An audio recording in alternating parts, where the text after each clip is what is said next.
నిజంగా ఒక ఆడదానికి ఎంత ఓపిక ఉండాలనేది మనం అమ్మని చూసి నేర్చుకుంటామంటారు. కానీ అమ్మని చూసి నేర్చుకునేది చాలా తక్కువండి. ఎందుకంటే అమ్మ మనల్ని చిన్నప్పటి నుంచి ఏ రోజు కూడా ఈ పని చెయ్యండి, ఈ పని ఇలా చేయాలి అని చెప్పేసి కూడా అమ్మ అయితే మనకు కావాలని నేర్పించదు. మనకి ఇంట్రెస్ట్ ఉంటే మనం నేర్చుకోవాలి తప్ప అమ్మ అయితే ఇది చెయ్యి, అది చెయ్యి అని చెప్పేసి మనకు ఆర్డర్ అనేది వేయదు. కానీ మనకు పెళ్ళి వయసొచ్చాక, పెళ్ళి చేసుకున్నాక ప్రతి ఒక్క పని అనేది రావాలి అంటే కూడా దానికి కూడా ఓపిక అనేది చాలా ముఖ్యమన్నమాట. ఆ ఓపిక అనేది ఎంతవరకు ఉంటుందో మనకి నార్మల్గా తెలిసే ఉంటుంది అందరికీ. ఒక ఆడది పెళ్ళి చేసుకున్న తర్వాత ఆ అత్తగారింట్లో మెలగాలి అంటే చాలా ఓపిక, సహనంతో ఉండాలి. ఇంత సహనము ఆడదానికి దేవుడు అనేది ఇచ్చిన గొప్ప వరం అన్నమాట. కానీ అలాంటి వరం అనేది చాలా తక్కువ మందికి ఇస్తారు. పిల్లలు పుట్టడం కానీ, పిల్లలు పుట్టినప్పుడు వచ్చే పెయిన్స్, సిజేరియన్ తర్వాత పెయిన్స్, నార్మల్గా మనం అనుభవించే కష్టాలు కానీ, పిల్లలతో ఇవన్నీ ఒక ఎత్తు. అండ్ హస్బెండ్తో ఉండడం ఒక ఎత్తు అనమాట. హస్బెండ్ మనకి సపోర్ట్గా ఉంటే చాలా అదృష్టం అని అంటారు. ఆ విషయంలో అయితే నాకైతే ఏ డోకా లేదు. ఇప్పటి వరకైతే అమ్మగారి ఇంట్లో ఈ విధంగా అయితే తొందరగా లేవకుంటే ఏ పని అనేది చేయకుండా ఉన్నాను. ఇక్కడ కూడా అంతే. నాకైతే మ్యాక్సిమం ఇంట్లో సపోర్ట్ అనేది చేస్తారు కాబట్టి ఈ పనులన్నీ చేసుకోగలుగుతున్నాను. అయినా కానీ నాకు వచ్చిన ప్రాబ్లం ఏంటి అంటే చాలా మంది ఆడవాళ్ళు అనుభవిస్తున్న బాధలే అండి. ఆ బాధల్లో కూడా ప్రతి ఒక్కరికి ఒక బాధ అనేది ఉంటుంది. నార్మల్గా మనకి బ్యాక్ పెయిన్ అనేది ఎక్కువగా ఉంటుంది. అది కూడా ఆఫ్టర్ డెలివరీ తర్వాత చాలా పెయిన్ అనేది ఉంటుంది. ఈ పెయిన్ అనేది ఫుల్గా ఉంది. మృగశిర కార్తె రోజు అయితే నేనైతే అస్సలు లేవలేదు. ఆ రోజు వచ్చేసి అయితే ఫిష్ అయితే తీసుకొచ్చారనమాట. అది కూడా మేము వద్దు, ఇద్దరమే కదా ఏముందిలే అనుకున్నాము. కానీ పిల్లలు ఉన్నారు కదా, పిల్లలకి నార్మల్గా స్కూల్స్ కూడా దగ్గరికి వస్తున్నాయి. అంతకుముందే నేను అమ్మ వాళ్ళ ఇంటికి వెళ్ళి రెస్ట్ అయితే తీసుకున్నాను. సో మళ్ళీ వెళ్ళి రెస్ట్ తీసుకోవాలి అంటే తనకు కూడా ఫుడ్కి ఇబ్బంది అవుతుంది కదా అని చెప్పేసి నేనైతే ఉన్నానన్నమాట. పెయిన్ అయితే ఆల్మోస్ట్ చాలా సివియర్ అయిపోయిందనమాట. ఇంత సివియర్గా అంటే లేచి నడవలేనంత సివియర్గా అయిపోయింది. ఆ రోజు ఫిష్ తీసుకొచ్చే వరకు చాలా లేట్ అయిపోయింది. ఈ విధంగా ఫిష్ పుల్స్ అయితే పెట్టుకుంటూ మధ్యలో ఆగుకుంటూ వ్లాగ్ చేసుకుంటూ ఇలా ఉన్నానన్నమాట. ఏదో నాకు ఓపిక ఉన్నంత వరకు అయితే నేను చేశాను. దయచేసి బ్యాడ్ కామెంట్స్ అయితే పెట్టకండి.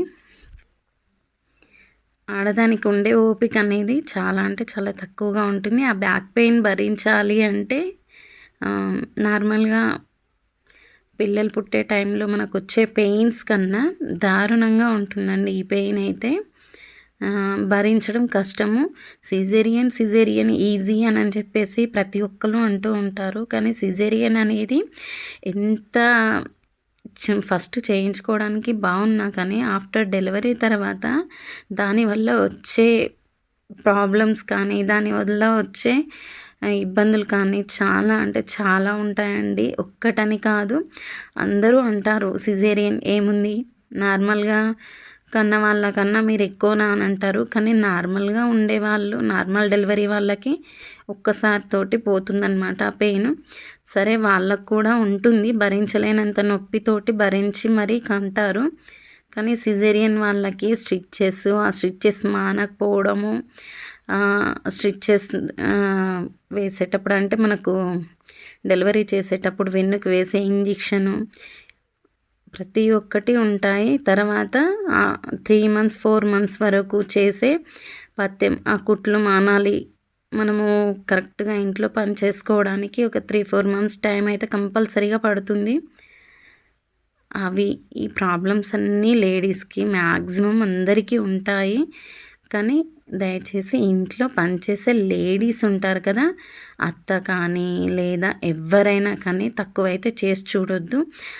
బంధువులు కూడా అంటూ ఉంటారనమాట, ఏముంది ఇంట్లో తిని ఊరికే కూర్చుంటారు కదా, మీకెందుకు, ఏం నొప్పి, ఏం రోగం మీకు, ఇంట్లో తిని ఊరికే కూర్చుంటున్నప్పుడు మీకు అన్ని రోగాలు భలే వస్తాయి అని చెప్పేసి అంటూ ఉంటారు. అదే వాళ్ళ పిల్లలకు కానీ వాళ్ళకు కానీ వచ్చే స్టేజ్ ఉన్నప్పుడు తెలుస్తుందన్నమాట. మనం అనుకుంటూ ఉంటాము, మాకేమీ రాదు, మాకేది ఉండదు, మేము ఓకే అని చెప్పేసి. కానీ అలా ఉండదండి. ప్రతి ఒక్కరికి టైం అనేది వస్తూ ఉంది. మీరు నమ్ముతారో నమ్మరో, బిఫోర్ మ్యారేజ్ కనీసం ఒక ట్యాబ్లెట్ కూడా వేసుకునేదాన్ని కాదు. ఒక హాస్పిటల్కి వెళ్ళి చూయించుకున్న దాన్ని కూడా కాదు. స్టడీ టైంలో అయితే కంపల్సరీగా హెడేక్స్, పెయిన్స్ వీటికైతే తిరిగాను. కానీ ఏ రోజు మాత్రం నేనైతే వీటికైతే ఈ పెయిన్, ఈ ఫీవరు అని చెప్పేసి నాకు తెలీదు.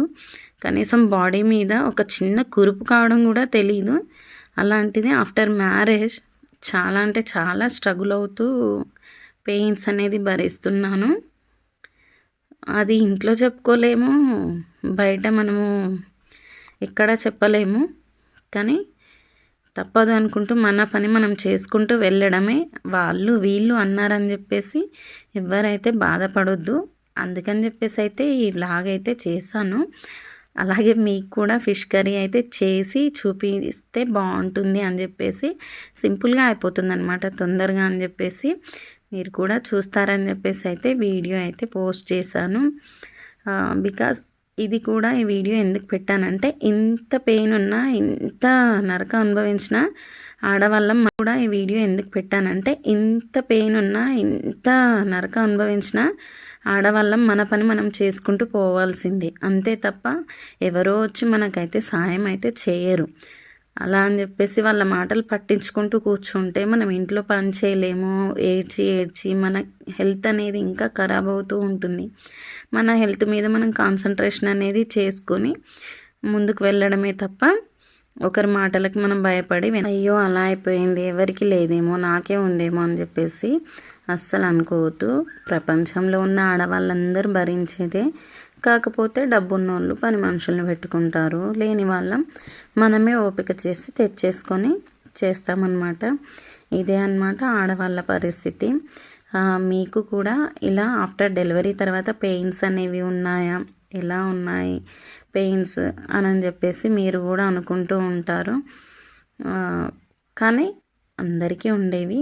కాబట్టి పాజిటివ్గా థింక్ చేసేసి మన హెల్తీ లైఫ్ని లీడ్ చేసుకుంటూ వెళ్ళడమే. ఓకేనా, ఇదే అన్నమాట. దయచేసి ఎవరైనా కానీ ఈ రోజుల్లో చూస్తున్నారు కదా, ఇలా అవుతుంది నాకు, అలా అవుతుంది అని చెప్పేసి మ్యాక్సిమం సూసైడ్లకు ఎక్కువ వెళ్తున్నారు. అలా అస్సలు చేయొద్దు. సూసైడ్ అనేది తప్పు. కాబట్టి మన లైఫ్ మనం ఏ విధంగా లీడ్ చేయాలో అలా లీడ్ చేసుకుంటూ ఉంటే సరిపోతుంది.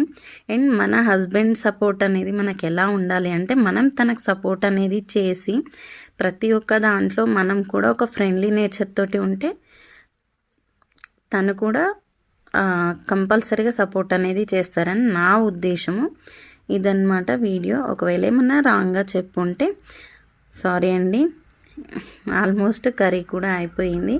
ఈ వీడియోలో నేను చెప్పడానికి ఏంటంటే, లేడీస్ అయితే కంపల్సరీగా స్ట్రాంగ్ ఉండాలి. ఎవరో ఏదో అన్నారని చెప్పేసి మనం భయపడుతూ మనం కూర్చుంటే మన లైఫ్ అనేది అక్కడే ఆగిపోతుందని చెప్పేసి అన్నమాట. అంతే. ఓకేనా, ఇంత పెయిన్ అనేది ఉన్నా కానీ నేనైతే ఇంట్లో వంట అయితే కంపల్సరీగా చేసుకుంటాను. మనము ఉన్నదే పిల్లల కోసం కదా చేసి పెట్టడానికి. హస్బెండ్స్ కూడా మనం చేసి పెట్టాలి అని చెప్పేసి నేనైతే పెట్టాను. బయట ఆర్డర్స్ అనేవి కూడా అంత హెల్దీ అయితే కావు. ఆల్మోస్ట్ ఇప్పుడు ఆన్లైన్లో వచ్చే పిక్కీల్స్ అని అవని ఇవని చాలా ఆర్డర్స్ అయితే చేసుకుంటారు. అలాంటి వాటిల్లో అయితే నేనైతే జీరో అన్నమాట. ఎవరికి చేసి ఇవ్వను, ఎవరి దగ్గర కొనను కూడా. ఓన్లీ నాకు ఇంట్లోకి మాత్రం నేను చేసేసుకొని పెట్టేసుకుంటాను. ఎంత ఓపిక ఉన్నా ఓపిక లేకున్నా మన ఆడవాళ్ళ కుకింగ్ అనేది మన ఇంట్లో హెల్దీ లైఫ్ లీడ్ చేయాలనుకుంటే చేయక తప్పదు. ఓకేనా, నెక్స్ట్ వీడియోలో కలుసుకుందాం.